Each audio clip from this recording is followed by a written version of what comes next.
Assalamu alaikum wa rahmatullahi wa barakatuh. This is your English teacher, Khalid Yanis Osman. Welcome to lesson 4. Asking for directions.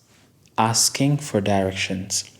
Erayadan iyo hadaladan aynu hadda dhiganayno waxaad isticmaalaysaa marka aad rabtid in meel lagu tilmaamo ama adiguba aad qof meel u tilmaanto. Hi Selma. Hi Shukri. Hi Selma. Selma waan ku salaamay. Hi Shukri. Shukri adna waan ku salaamay. What's up? Maxaad haysaa? Maxaa cusub? I'm looking for waxaan raadinayaa the airport garoonkii diyaaradaha.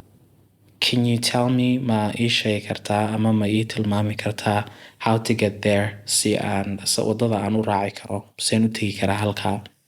No, waan ka xumahay. No, maya, sorry, waan ka xumahay. I don't know, ma aqaan. I think waxaan u maleeyaa I can take the bus to the airport inaan garoonka diyaaradda u raaci karo bus. Do you know mataqaan where the bus station is? Basasku halka ay istaagaan. Bus station waa basasku halka ay ka baxaan. Do you know mataqaan where the bus station is? Basasku halka ay istaagaan.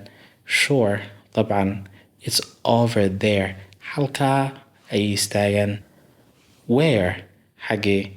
I don't see it. Ima muuqdo. Ma arko. Across the street. Wadada meesha ka soo horjeeda, yani wadada marka aad ka gudubto ka soo horjeedkeeda. Oh, I see it now. Hadda waan arkaa. Thanks, mahadsanid. No problem. Dib male. Do you know mataqaan if there is a restroom haddii uu suuli around here agagaarkan ama meelahan uu ka dhow yahay? Yes, طبعا. There is one here. Mid baa meelahan ku yaala. Halkan mid baa ku yaala. It's in the store. Meherada ayuu ku dhex yaala. Thank you, mahadsanid.